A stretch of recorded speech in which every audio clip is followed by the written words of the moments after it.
What does it take to be a successful entrepreneur? A dangerous amount of coffee and a ton of grit. My name is Jason Tracy, and every week I interview business leaders to share their stories, life lessons, failures, and advice with you. Welcome to Coffee and Grit. What is up? What is up? What is up? Welcome back to another episode of Coffee and Grit. And I've got Ron Jess in the studio with me.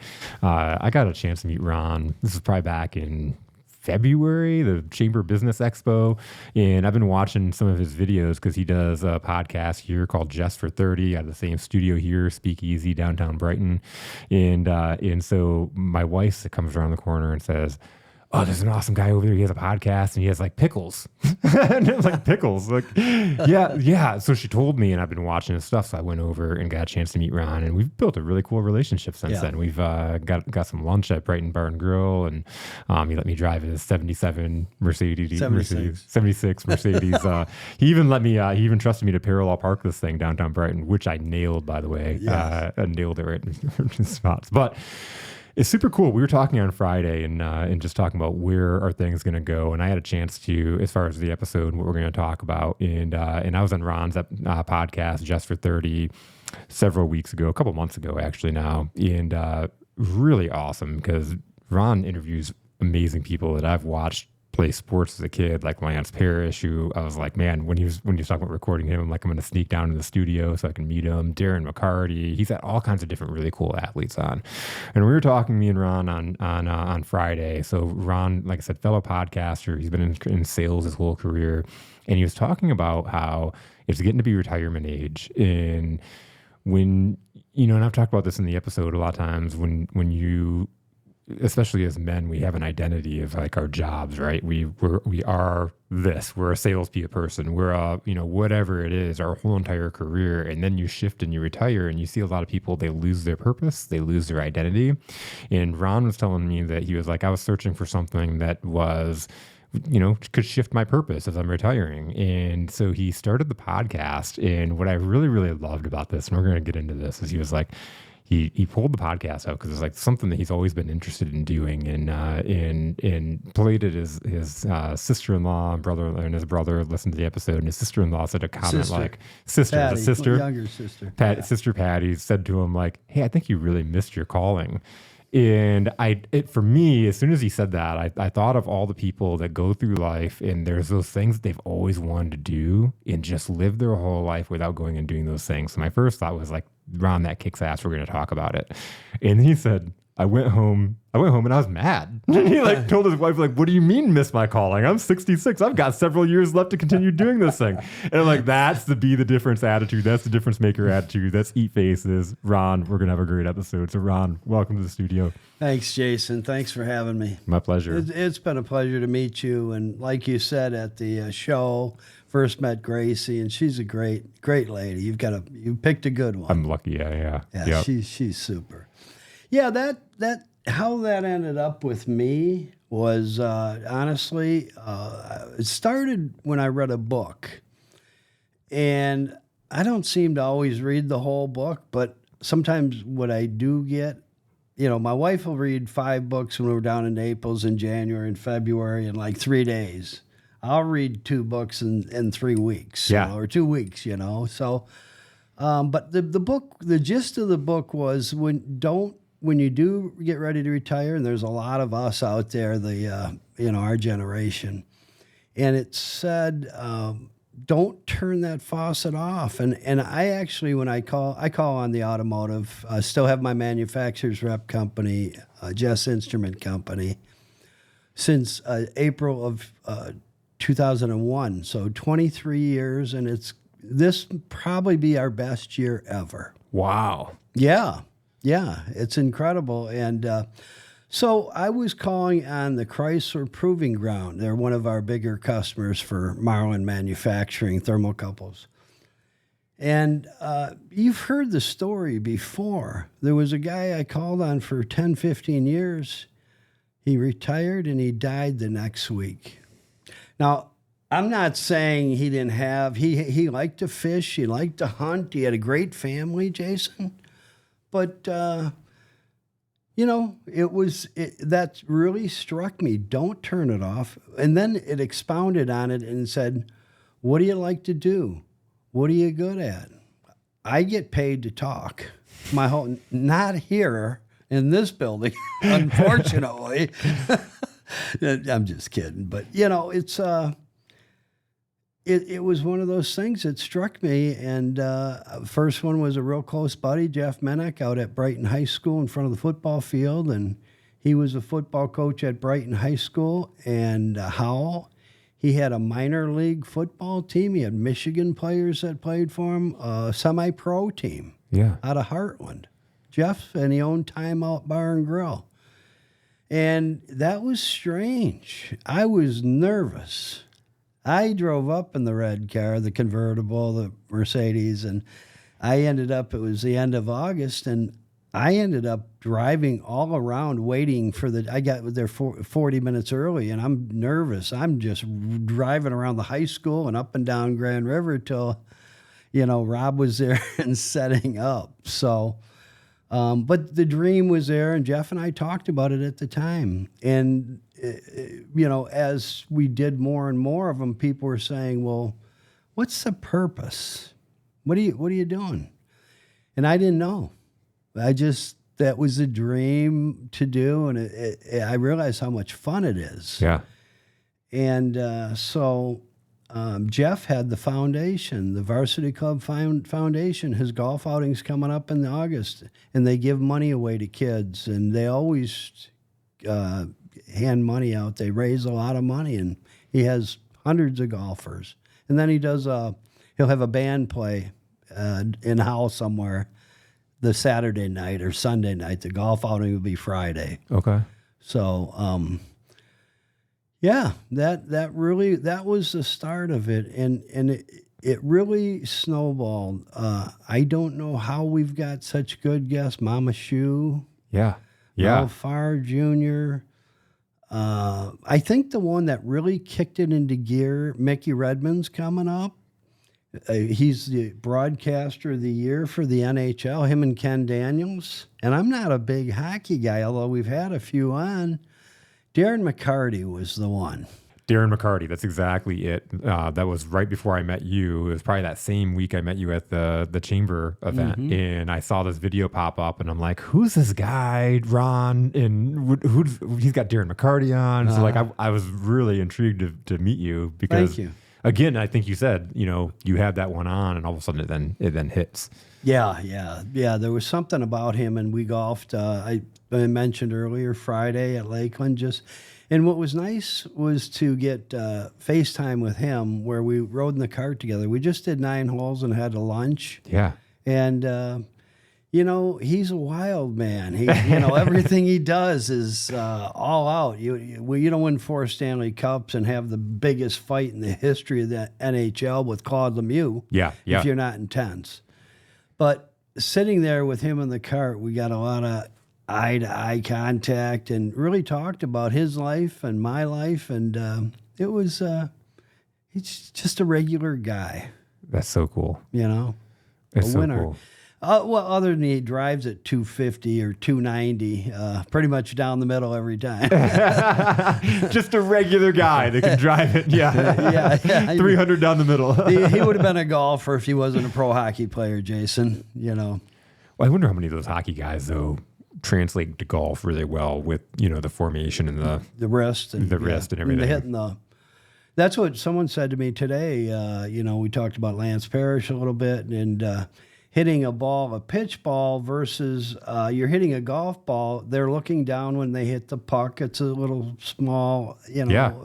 So, I think that translates, So how did you, going back to the first interview with Jeff, how did you, because you're kind of looking for that thing to keep that passion going. How did you decide I'm going to do this interview?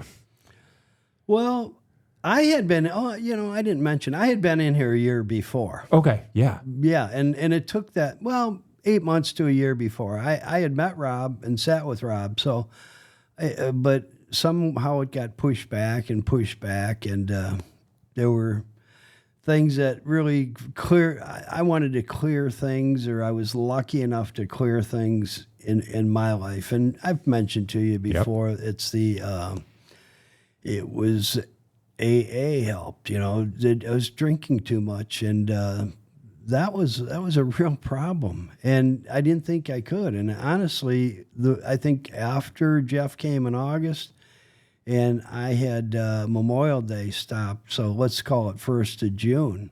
All of a sudden, you're clear, you're confident, you can do this. Because I think said this maybe to you before. I knew that I couldn't do these because you're too up and down when you do that. And people, I don't think, a lot of people drink, and everywhere you go, it's everywhere today. And that's a huge thing. I'm glad we're talking about this because it was uncomfortable for me to bring it up. And I thought, oh, geez, who's going to see? And I don't care who sees. I hope a million people see it, because you don't need alcohol.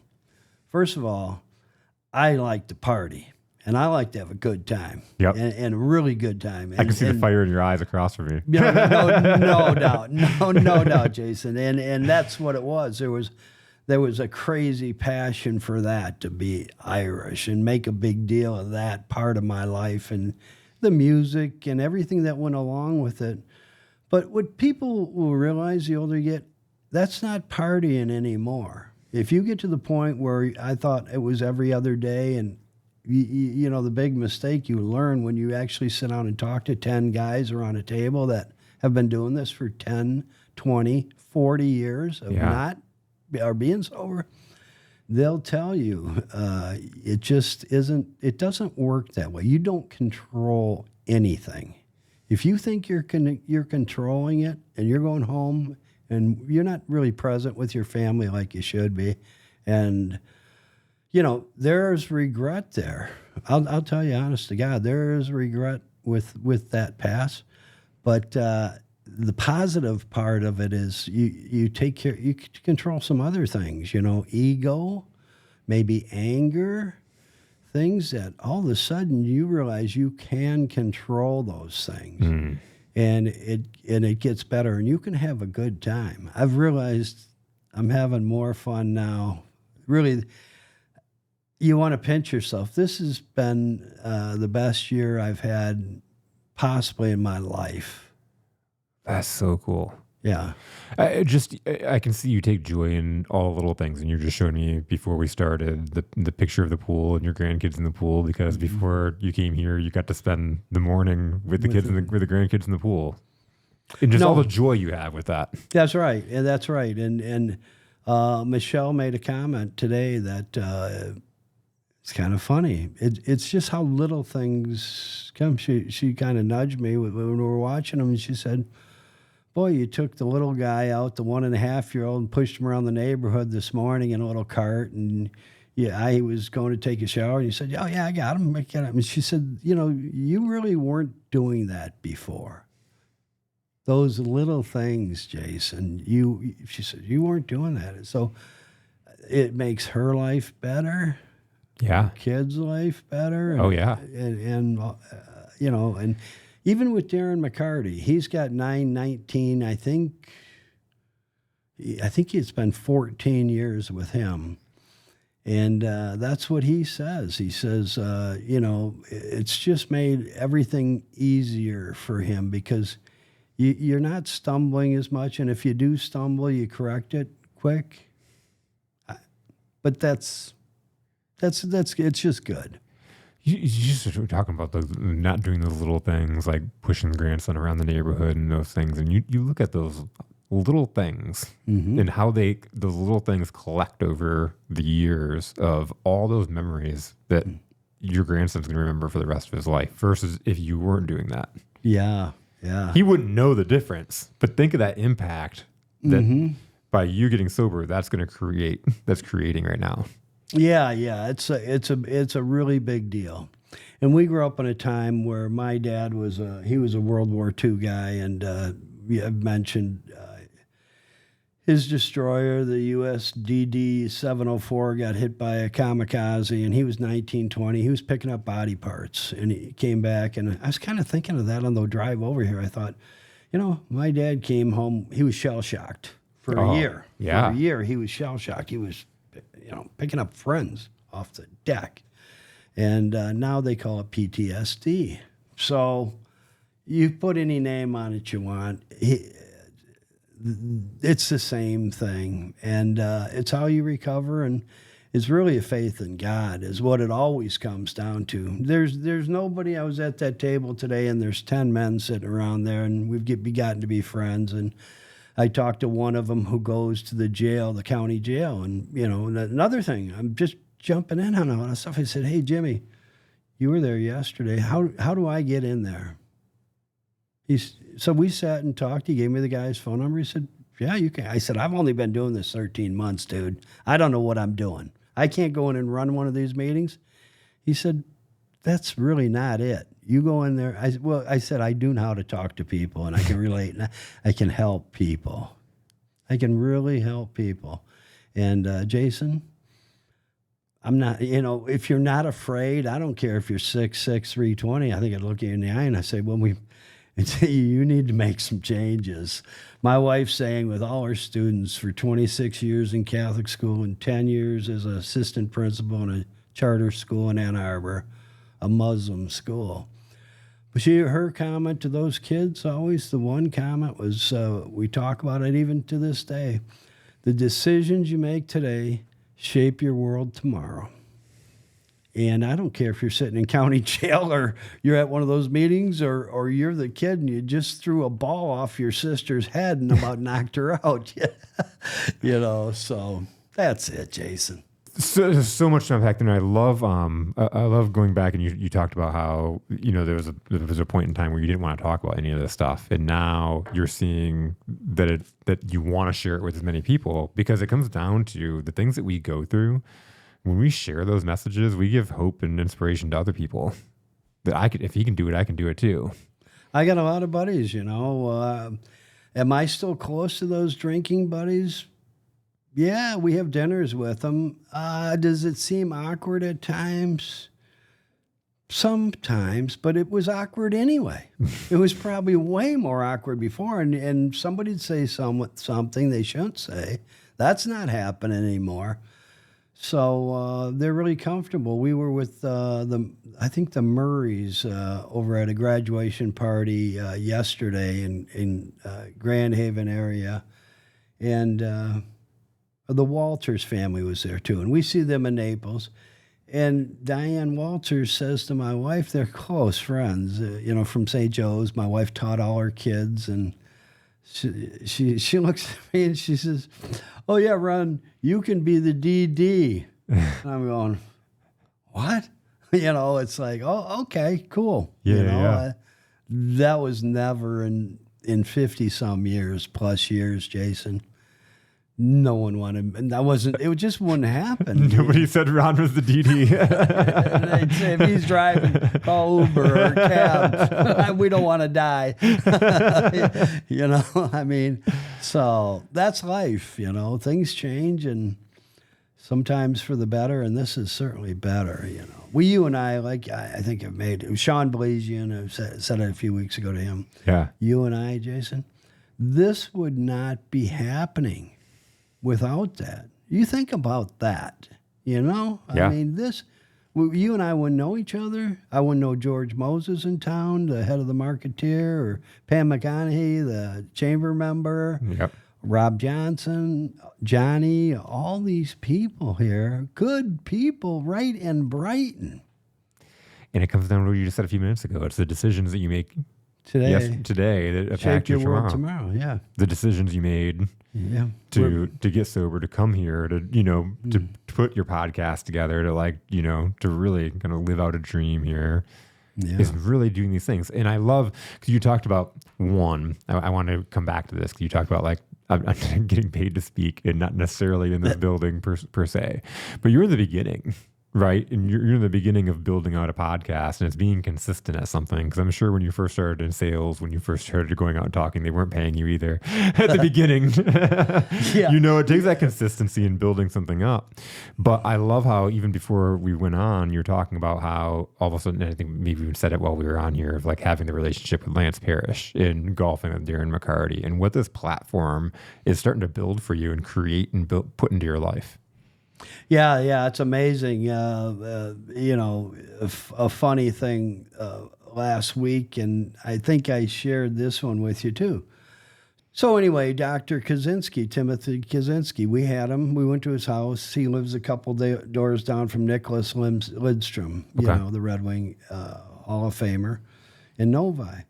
And, Tim was talking about a friend of his, and he said, yeah, Ron, Mickey Redmond's my buddy. I go, he is? Okay, and then so what's that going to lead to?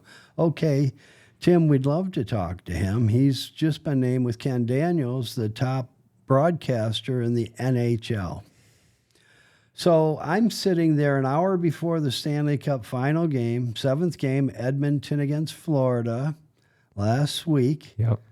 My phone rings, and Michelle's sitting there. We're in our back room, and I look at it, and Birmingham, Michigan.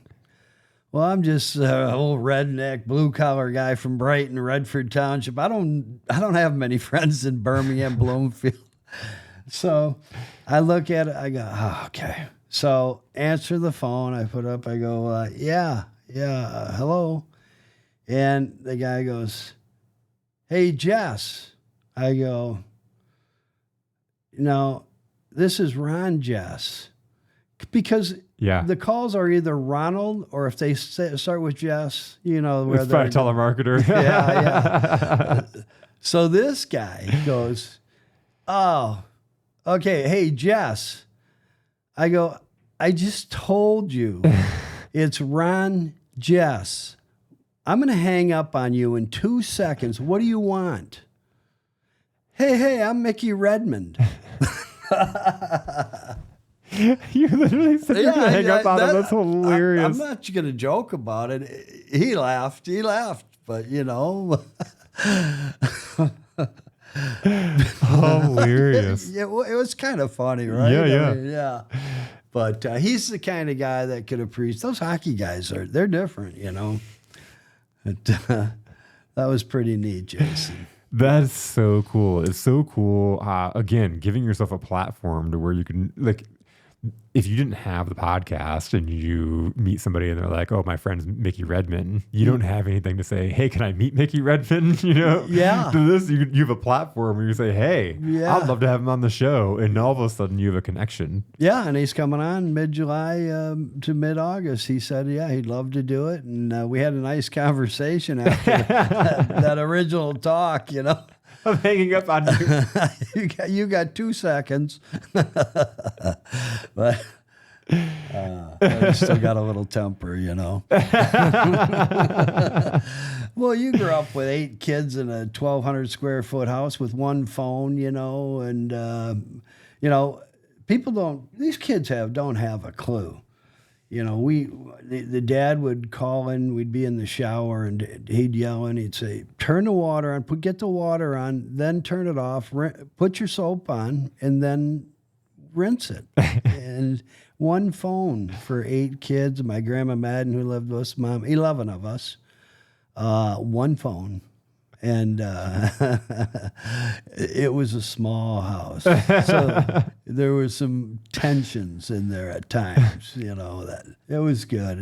It was really good. We had really great parents. My mom and dad, they were really good. They were great people. They're both out in the Holly military cemetery there. Okay. And Michelle's parents are too. Oh, that's interesting. Yeah, he was a colonel, and my dad was how about that? He was a colonel at Guadalcanal. He was a Corps of Engineer, and he had a gun shop. I used to nickel plate guns with him down in Detroit for Detroit cops.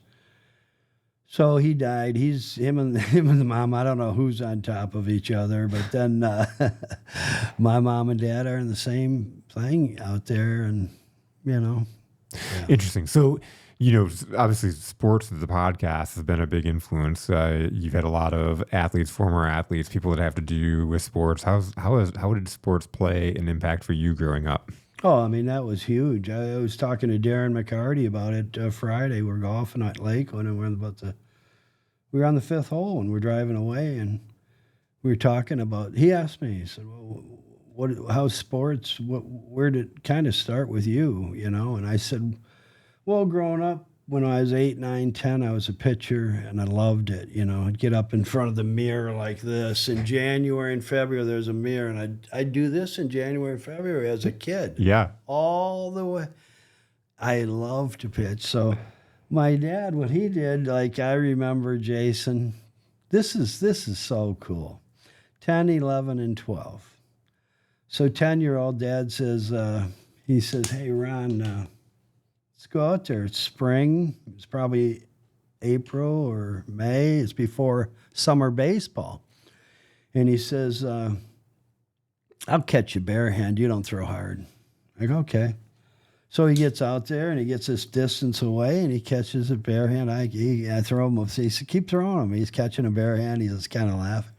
So we go to that 11-year-old, and I think, hey, well, I don't think you're going to do it this year. And Dad says, yeah, come on. And he catches him barehand. I'm getting him pretty hard, and he's still sitting there. At 12, we go out there, and I'm thinking, there's no way. And I wound up, Jason, and threw it as hard as I could, and he's watching it come at him, and he goes, what happened, Dad? And he coached all the way through, and he's a good man. And my mom, too, raising 8 kids. They were blue collar. She was a teller. He drove a truck, and he worked as a jailer at the Redford Township Police a little bit. He had different odd jobs, He worked for a waterbed company at one time, selling. So they sacrificed everything for their 8 kids. Just, and they weren't alone. That was that generation that everybody talks about, the greatest generation. Yeah. Which is kind of hard to argue. Our generation, and let's face it, a little more selfish, a little more, I call it the Robin Leach effect. You see the rich and the famous. Next thing you know, Jason, we're all down in Puerto Vallarta and Cancun, and we're maybe getting a little fat and lazy. Yeah. And really caring all about ourselves and nobody else. Guilty right here. Yeah. Guilty of that. Yeah. Yeah. You're living the life, and all of a sudden it's not like when growing up when all the aunts and uncles and everybody was around. Yeah, we're on the front porch. We had a field next door, and we play ball out there. And those were some of the best times on the bikes. I'm a lot older than you, at least 15 years probably, Jason. So I grew up with the baseball cards and the hat here and the bill of the cap, and playing we go out in the field, we pick teams, and there was some beauty to that. We did not need parents. Yep.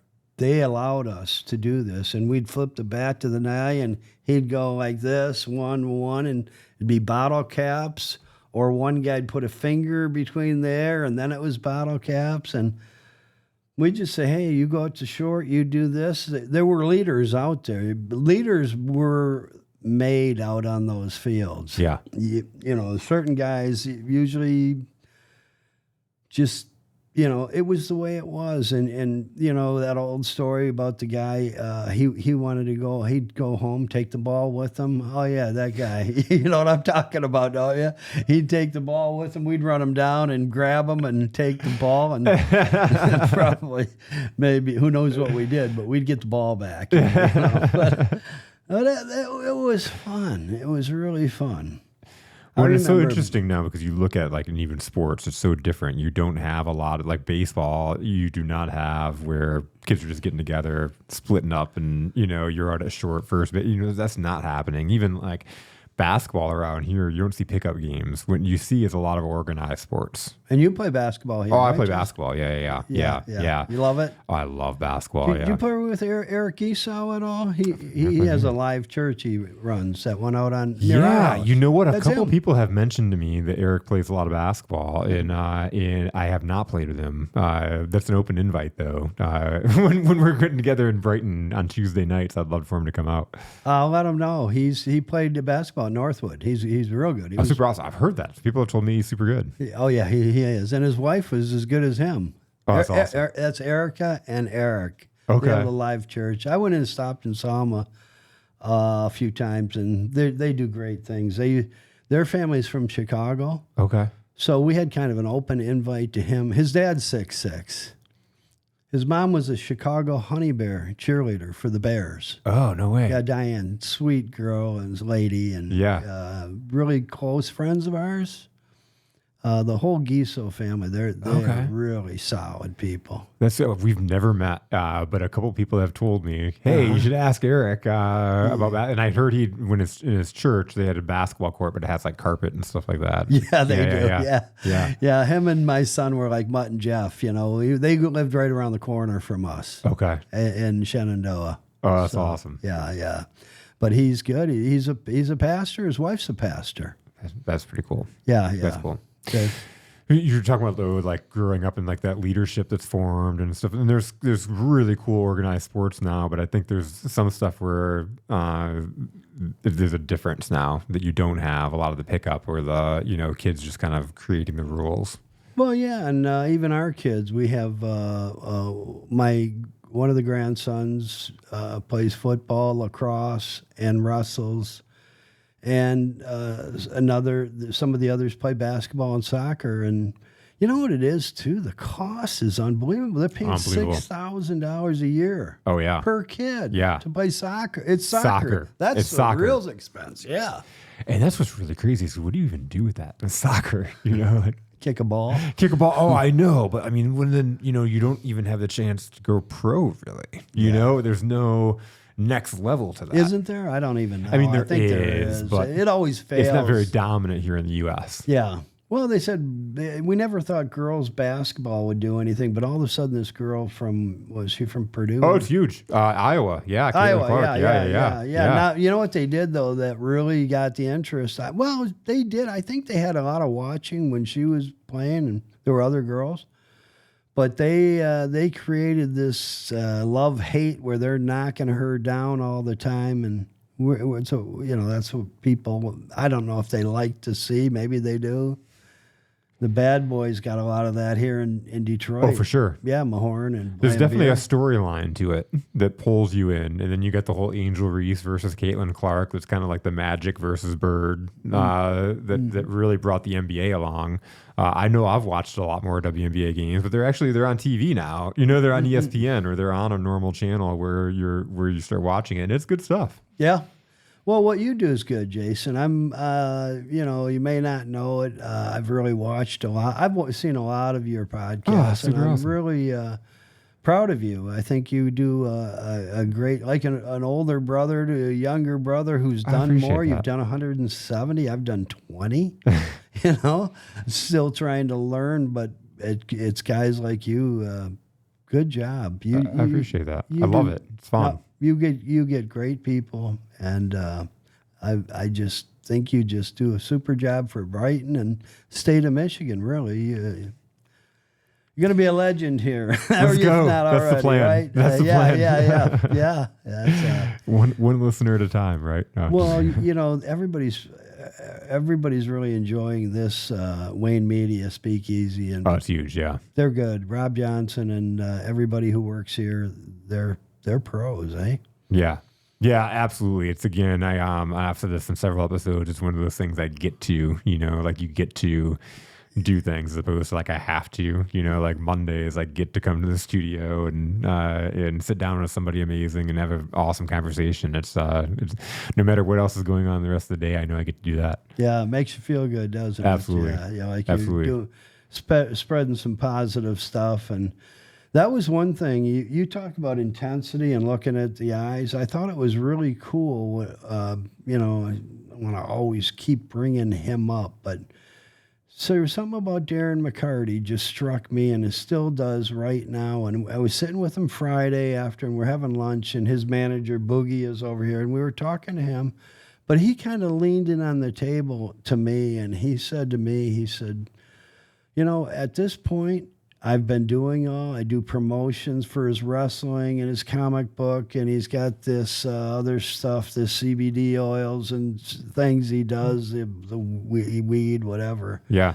But he also separates from people in his life because unlike you and me, people are coming to him. I noticed it at the golf course. They were running over talking about his radio show that he does a few times a week. But what he was really getting at, he looked me like he was staring right through me, and he said, if I can read when I go in a room, and if someone's caring a lot more about themselves, he won't even talk to them. And if they continue this behavior, or he sees it through the company, he'll dump them. Wow. He wants nothing to do with you unless you're going to do something good, Jason. Yeah. This is what he was. Awesome. He was, and what was really cool to look him eye to eye was feeling like, and he knew it. He said it before. He knows that's what I'm trying to do. So there was nothing uncomfortable. It was like, right, I gotcha. Love to work with you, Darren, on anything you do, because he's separating the greedy, the people that are only about it for themselves. That is so huge. I'm glad you shared that story, because I think that's so awesome. And it's something that you don't know about people until you get that chance to sit down with them eye to eye. But that's such an awesome observation, because I think that's so huge in the sense that there's so many people out there that are like taking the takes and the me first, in really giving a recognition and a reward to the people that are looking out for other people. Oh yeah, it's really important, and he's able to have it and do and have fun. And I remember sitting right here with him, sitting there where you're at, and I told you the bumpy cake story, didn't I? Yeah, I think so. Out at Crumbs, we brought him this chocolate, and it was like a bumpy cake on steroids. It was this high with the white cream. Gave it to him and handed him the pickles, and he looks at his manager out there after, and he says, "Hey, Boogie, Ron thinks I'm pregnant." That was pretty funny, Pickles in a cake, that's hilarious. Yeah. He seemed to like it. That is super awesome. So, tell me a little bit about your company and like how you started that. Well, I have had a pretty cool career as far as,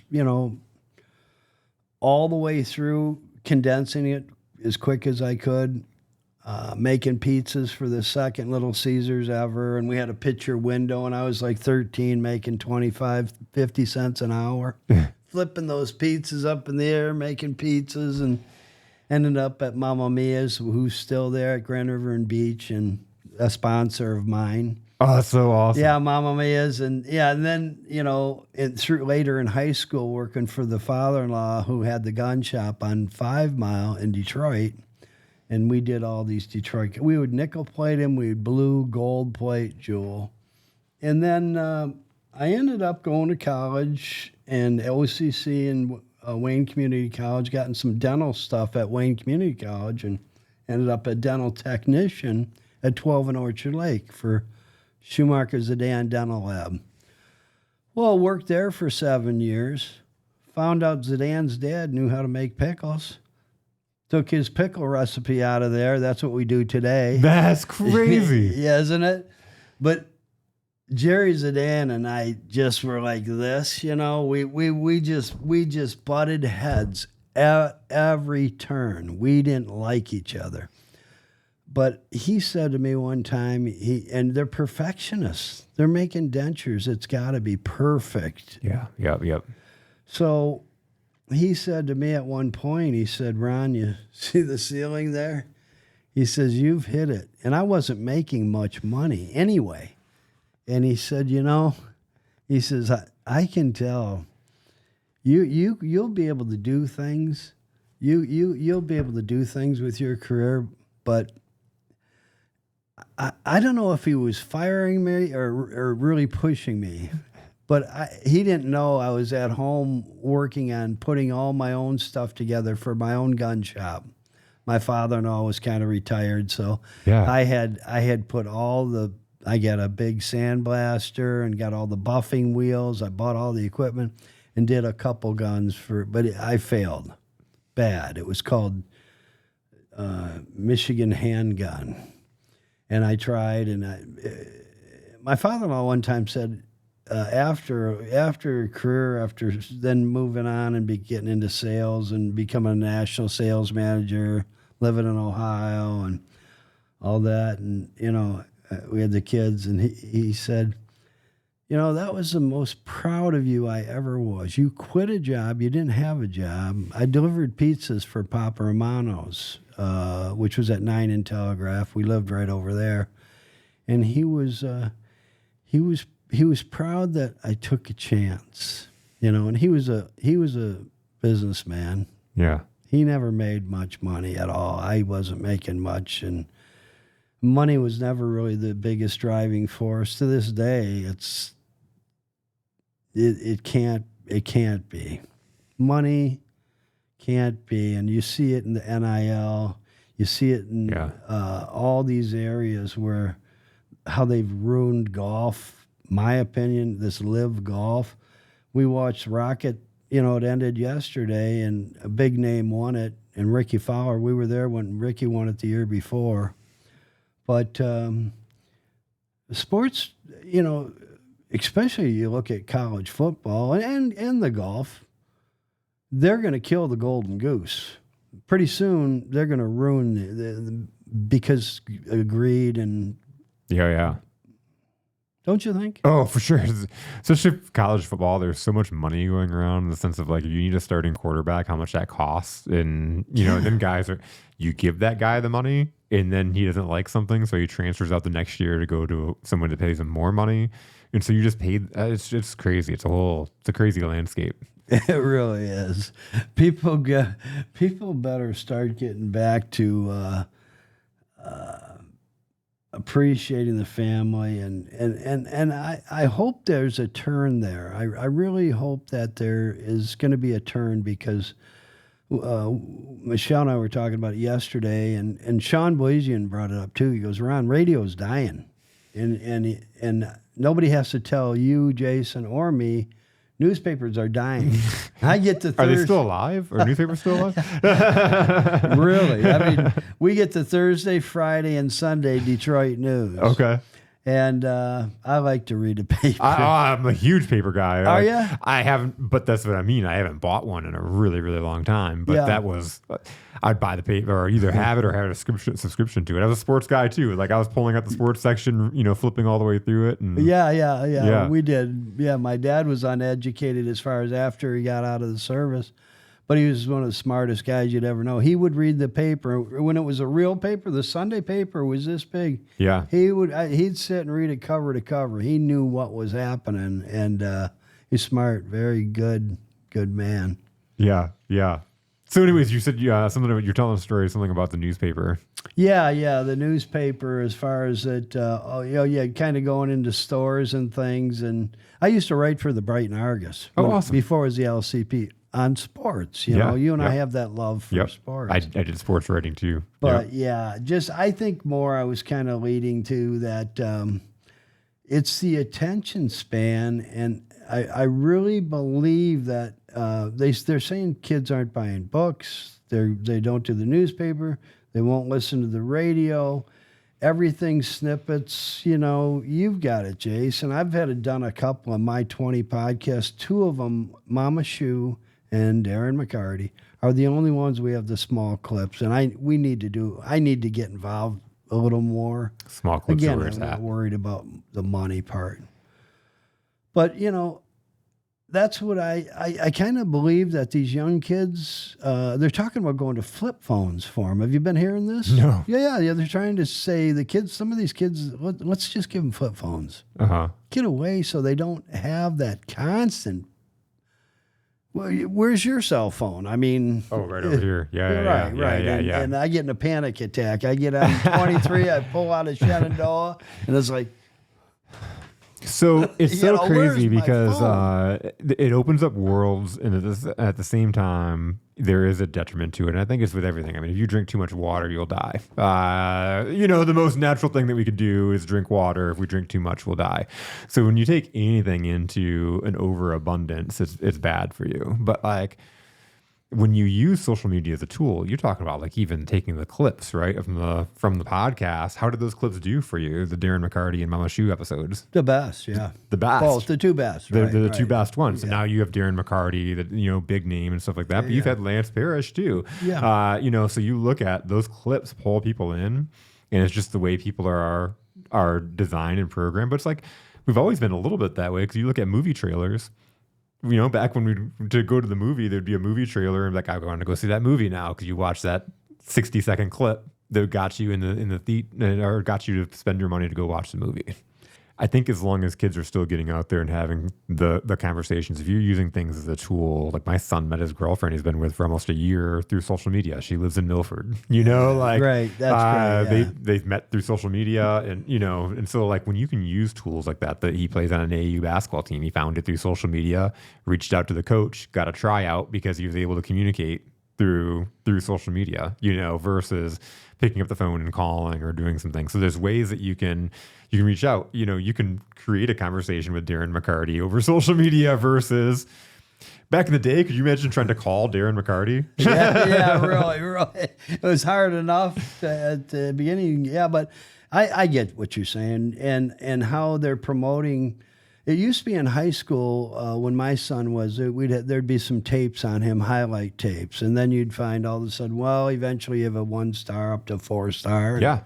So now we've got this great athlete, and I'm going to give her a little shout out right now. We have a Brighton athlete that maybe she's just unbelievable. Her name is Cynthia Ackerman. Okay. And she's a sweetheart. Her mom's a nursing ER nurse or ER doctor, I should say. I want to get that right. Yeah, yeah, exactly. Pay attention to that. So I mean, her brother is like in 6th grade and going into 7th, and I think he's about 6'3" or 6'4". The girl is a freshman at Brighton High School. I think going into sophomore year. She's 6'6", Cynthia Ackerman. She's All-American volleyball. She went in 8th grade, Jason, to Penn State in 8th grade, walked in, and you talk about social media. She walks in, there's hundreds and hundreds of girls there. She walks through. The head coach for the Penn State volleyball comes walking right up there and says, "Hi, Cynthia. Welcome to Penn State. Absolutely Happy Valley." That's absolutely it. Yep. Amazing. Yep. Right? Yep. I mean, this girl's... We've got a few. That Adam Kuhn out in Fowlerville. Yeah. He made the Olympic team wrestling. Oh, wow. Greco-Roman. Yeah. And I believe there's like 8 or 10 on the whole team. And 2 of them are from Fowlerville. Wow. Yeah. Wow. Yeah, he's a 3-time All-American at Michigan. I don't know him. His 3 goals when he got out of high school, he was going to be an astronaut, he was going to be a pro football player, and he was going to win a gold medal. Well, he's been a pro football player. Okay. He got hurt. Yeah. He's got a shot right now for the gold medal. You have to call and ask if he's going to be an astronaut. If he's going to be an astronaut or not. Yeah, That sounds like a great episode for you to have him on the podcast. Well, I'm trying. Yeah. I'm really trying. I've got some people working on it. I've been asked to come out and do the Fowlerville Fair, which will be fun. And right, really to get him was one, but guess what? When do the Summer Olympics happen? Unless we get lucky somehow. Yeah, he's probably gone. Yeah, I'm gonna try though. I've talked to some farmers out there. Hey, Farmer Aikens, you're on the board. What about this Adam Kuhn? He says, well, I know the dad. I said, well, why don't you call the dad and have him call me, or I'll give me his number. So I'll ultimately call. I'll probably get Adam Kuhn's dad's phone number, and or drive out to his house. It's cool, and I this is going back to like seeing you having Darren McCarty on and stuff like that. I love how your process, and you've mentioned it through here a couple of times, of just using relationships to connect you to the people that you want to talk to, or what you desire, essentially, whether it's a job or an opportunity or a person. You're using your your connections to make introductions. Yeah, well, I never answered that question you gave me. That pushes through that a little. That for my, if you want to call success, and I think we've done well. And it was once I came home from Ohio. We built a home in Medina, Ohio, and we were just there a year and a half. My wife and I are sitting around the fireplace in the living room, family room, and she said, "Ron, we don't belong down here. We belong back with the family." So I called up the owner, who was a buddy of mine about the same age, at H.O. Traris on 8 Mile and Coolidge. Alan Faze was his name, and I said, "Hey, Alan, I don't want to sound rude, but we're coming back to Michigan." He says, "Excuse me?" I said, "Well, I'm going to ask you, but my wife and we want to come home. You understand, Alan? We want to come home." I was telling him in a nice way. It was with you or without you, Alan. We're coming back, and because our family, her family's here, and our kids were grandparents today and with no grandparents. That was a big deal for us. We're family people. So anyway, I come back and put the money down in the house out here, sold the house in Medina, and I called him. I said, "Alan, we're good. We're coming now. All the deals are done." He goes, "Well, I got a great deal for you, Ron." He goes, "I'm going to make you national sales manager." I said, "Well, okay." I said, "I really just wanted to learn the Michigan, because I knew eventually I'd have to know all these people and distributors to work well up here." Yeah. So it was kind of almost felt like a bait and switch a little. I didn't want that job. And it was hard to coach football and baseball here in Brighton with my girls and son. And have a national. And fly around New Orleans and Los Angeles and Montreal. Yeah. So anyway, that was what kind of happened, and I did that for 4 or 5 years, and then I quit. And it was really interesting. I quit the dental lab with no job, and I figured I could make it. And then I quit that national sales job with no job. So a lot of people think you can't do that. There was a bit of a severance with the national sales manager job. So many months, But so that's it. So what happened? I worked for 2 or 3 other companies for about a year or so, and then in April of 2001, opened up Jess Instrument Company, manufacturers rep for 3 different companies, and it's great. I'm really close friends with Traris. I actually ended up getting them back as their rep for the area, and don't burn bridges. Yeah. Yep. It's those relationships for sure. Yeah. So that's basically the career and how you started Jess Instruments. You're right. Yeah. Thermocouples, RTDs, wire. We sold all the pressure gauges that are at the Little Caesars Arena. People don't know how many are in the balls of. We were down there when the cranes were down there. Yeah. And we'd go down and they'd say, "Oh, come walk over here," and it's all steel. And the guy says, he says, "Come on over here." He says, "Let me show you where Mr. Illich's place is. Right at the center of ice. Right up. And here's his private elevator. And." That was a good big job for us. That's so cool. Yeah, pressure gauges and thermometers. How'd you get into that? At that time it was weird. You didn't have social media. I found that job in the newspaper. It was in inside sales. I started inside. What was cool about it too? My son works for my biggest distributor, Macomb Group, which I got to do this here. Sorry. Sorry, Jason. Give a shout out to Macomb Group. Yeah, the Macomb Group. They're a great outfit. They started with about 2,500 square foot building in Detroit, and Bill McGivern and Keith Shatko. And my son works for him. He runs the sales part of Flint. They went from nothing to the idea is to become $1 billion company.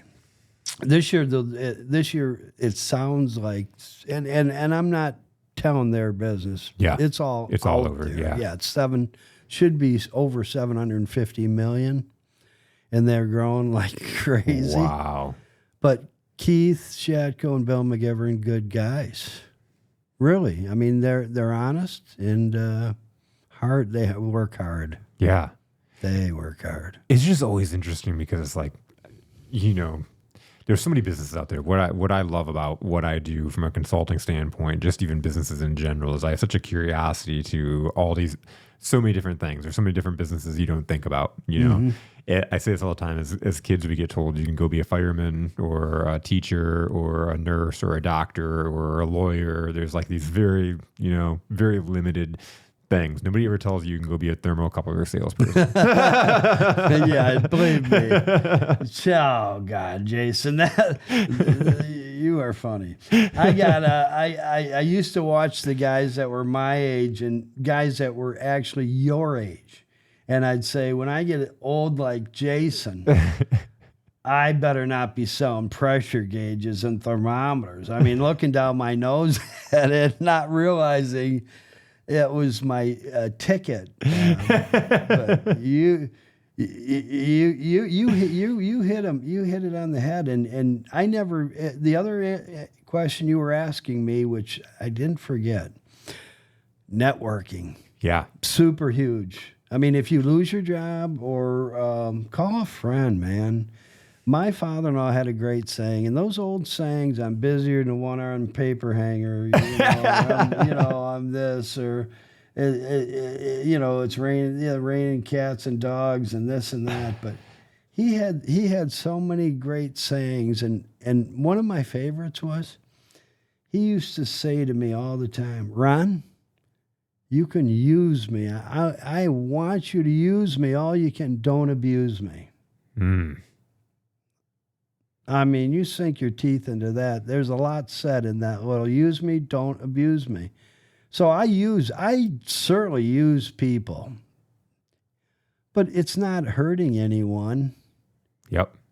And that's part of the networking. I'm using, why Lance Parrish, we talked today, and I sent him about Darren McCarty's golf outing we're doing. I got one buddy in the cart, and I'm thinking about it this morning. Shit. Send Lance a message. I send Lance, hey, Lance, we're going to Darren McCarty's golf outing, and, it's this date. And he goes, he sends me back. I wasn't expecting this. I was thinking, I had him on my podcast. He probably thinks I suck. And, he sends back a message that says, yeah, I think there's a good chance I'll do that. I'll do that. Let me make sure, but I want to do it. And, you talk about crazy. That's exactly it. Why would I? And I swear to God, it's from that alcohol and believing God. But faith in God is always number one. That's the way life works. Everything's faith in God. And but beyond that, I don't know. Be nice to people, and I love it though because you really created an opportunity for Lance too. Like you took, and it's like I talk about this all the time, but it's like it's you thought of him. You woke up this morning and you thought of him, and you acted on it. Because a lot of times that's where we stop. Yeah, we think of somebody, and then we're like, I should invite him to that event. And then you're like, oh, he'll probably think I'm pushy, or maybe he doesn't want to go to that event, or like he doesn't know who I am. I'm that guy that did the podcast. He probably thinks I'm funny. He probably thinks I'm stupid, blah, blah, blah. I think I suck. Like there's so many things that we start in our own head. We start giving ourselves answers on why we can't do it. And we don't go through and take that action to be like, hey, Lance, I was thinking about you. Here's this event. And then he's like, that's awesome. And then he's thinking about you, like, because you reached out and you gave him an opportunity. Yeah, that's a good point. You don't think about it. You think of these people that have these great lives and they're professionals, but and you think their opportunities are there, and maybe a lot of them are just pulling the pants on like you and me, and they're saying nobody's calling me anymore.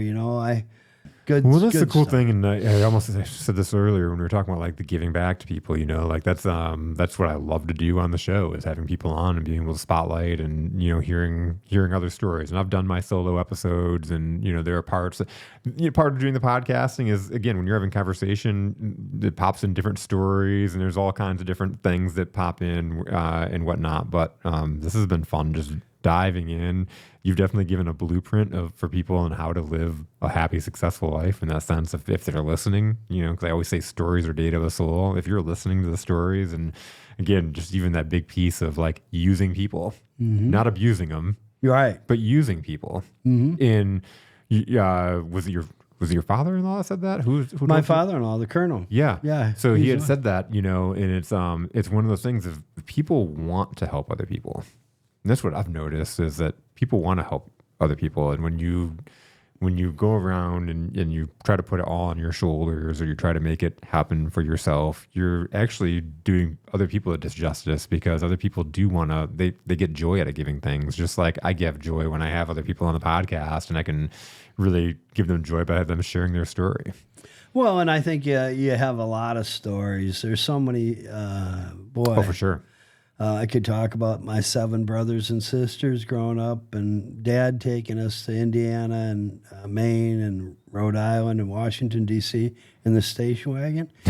And we'd do the Woody back and all that. And, it was my mom would buy cheese in the can with crackers, and that was huge. So she'd only buy them when we did that, when we went on the trip. We'd go 3 or 4 days, all 8 kids, sometimes my Grandma Madden in the station wagon. She ships reunions. So every year, you know what was cool about that, Jason? Every year when we saw the other shipmates, their friends, their kids, we were all grown up together. Oh, yeah. So every year we'd see them for 3 or 4 days on a weekend, and my dad was in his glory. It was a Star-Spangled Banner, and it was America the Beautiful, and it was. Oh, that's so cool. There was a dance on Saturday night. Every time there was big dinners Friday nights, and when we went to Maine, I'll never forget. We didn't have any money. I mean, really, powdered milk and bologna and a lot of. But that was cool, But I never forgot. We got out to Maine, and we got out there, and they had the pots boiling. And some were covered on the cob, and the other were lobster. Lobster, and we could eat as much as we wanted. Oh my God! I mean, we were eating lobster and after lobster and corn on the cob, and for a family of 8, we just didn't get those. Those are treats. Oh yeah. Oh my God. That was a big when you're talking treat. about powdered milk and bologna, when you're going down there and eating lobster. Right. All you can eat. Yeah. I mean, stuff you can do today anytime, now you just, it's all out there today and it's available. But you would have killed for that when you were a kid, That's so cool. Those were fun days. We had the most fun sitting on the porch and neighbors coming, the Derpeskis and Smiths and the Roberts family, and all these families would come down, and we'd be at their house, and we all had above ground swimming pools, and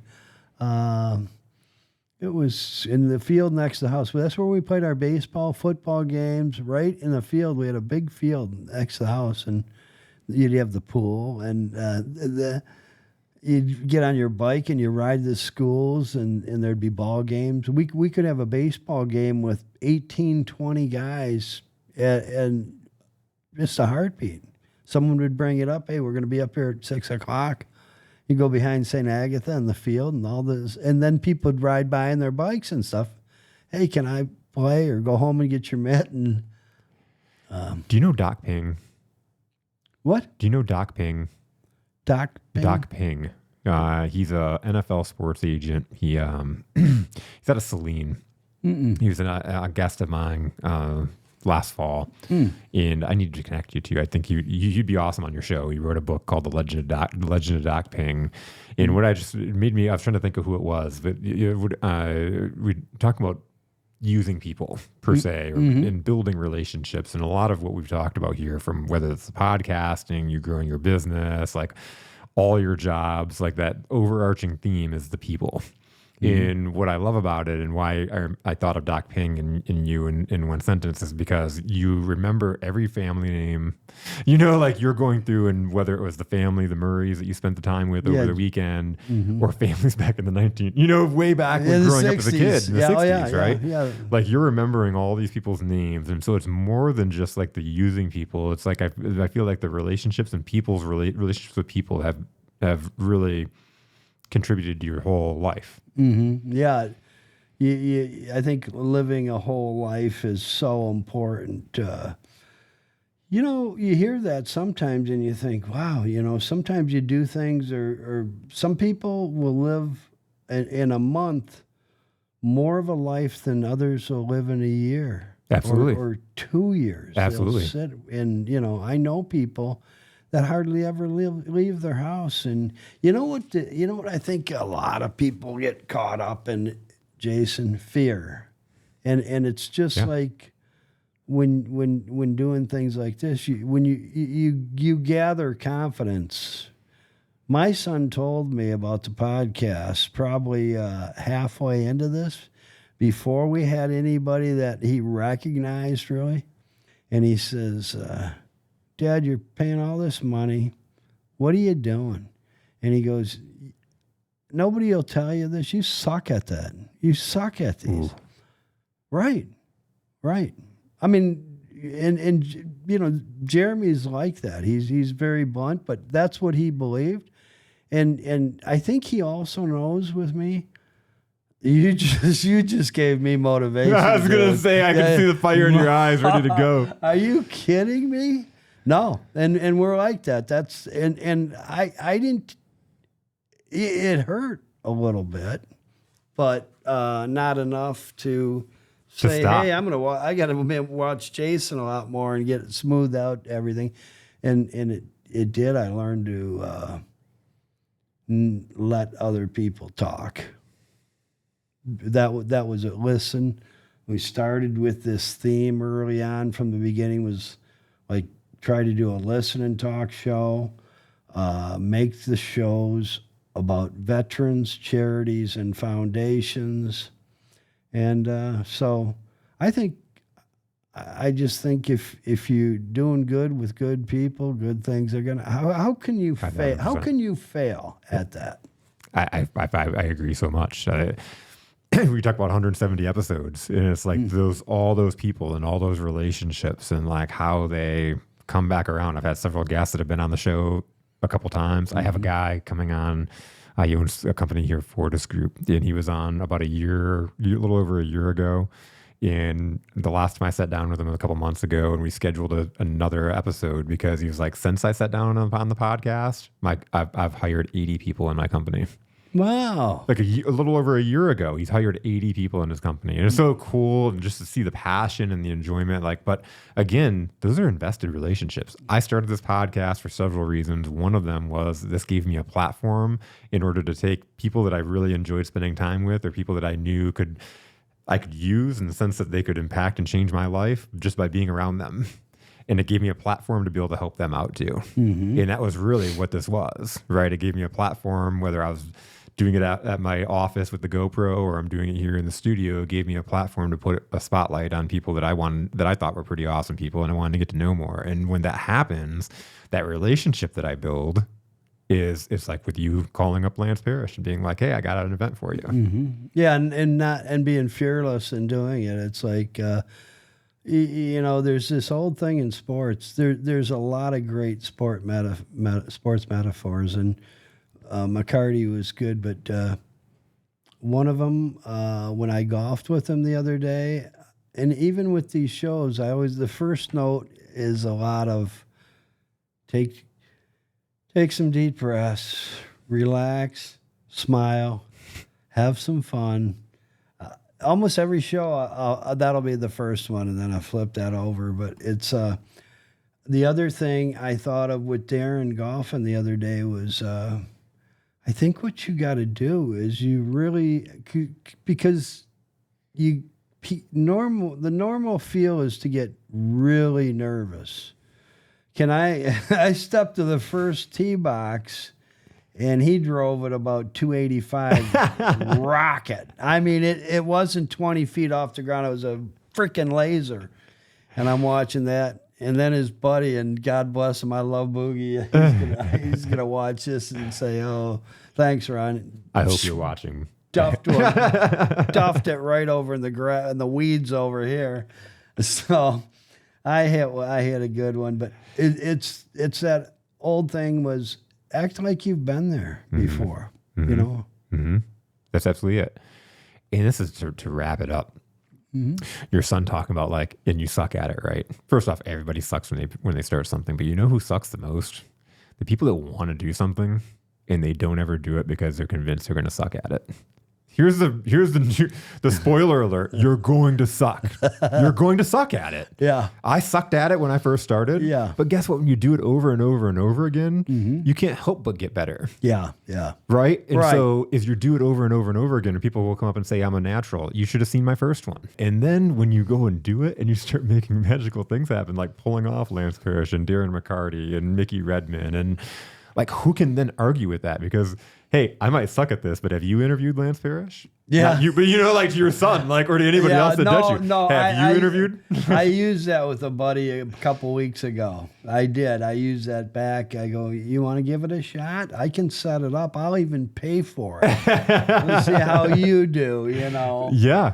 But there's so many. I remember you telling me that actually. Yeah. Yep. Yeah. So, I know we do have to wrap it up, I guess, but I appreciate you. And I know you're off going to the up north and, spending time with the kids and the grandkids. So we're ready for a little Houghton Lake, and we're on the Cut River there, and we got a nice tri-tune, and, we'll be squeezed into the house. It's not a huge 3-bedroom house, but we got about a half acre on the Cut River, and you jump on that Godfrey pontoon there, and we have to go through like a canal, and it's wide enough for the pontoon to just mosey on down. It's a no-wake zone.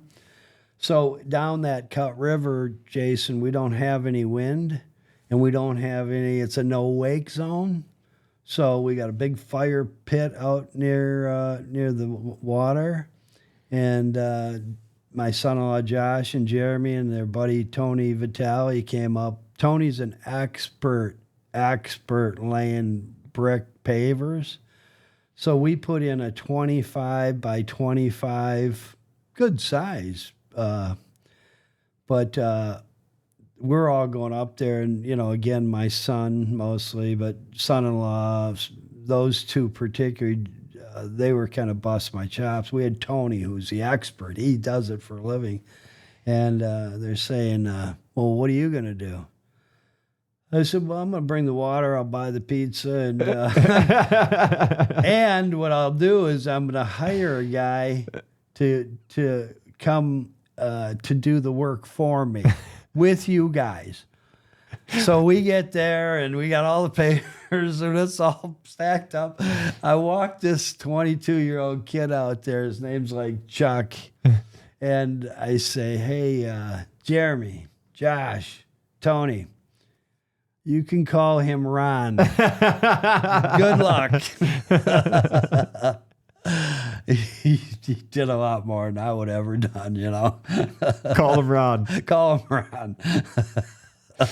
That is awesome, man. Well, have an awesome 4th of July. You too, Jason. This has been such an awesome conversation. I appreciate you coming down here. Yeah, I enjoy it, and I appreciate coming all the way to the studio you're used to coming to. Well, you do an awesome job, and I mean, I can learn from you, and have tried to. I appreciate it. I appreciate it. Keep bringing good people, and everybody you bring, I've watched, has been really good. We're going to keep it coming. Yeah. We're booked out right now until October. So I do have a question. Where's my coffee? You know what's so funny? I'm like, I walked in, I'm like, I didn't even bring coffee. And I'm like, oh, he doesn't care. He doesn't drink coffee anyways.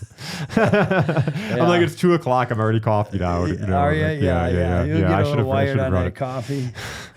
Which is, I have to go to the bathroom again. So, it's coffee. Yeah. Well, thanks again, Jason. My pleasure. Yeah, that's good. Enjoy the weekend. All right. Yeah.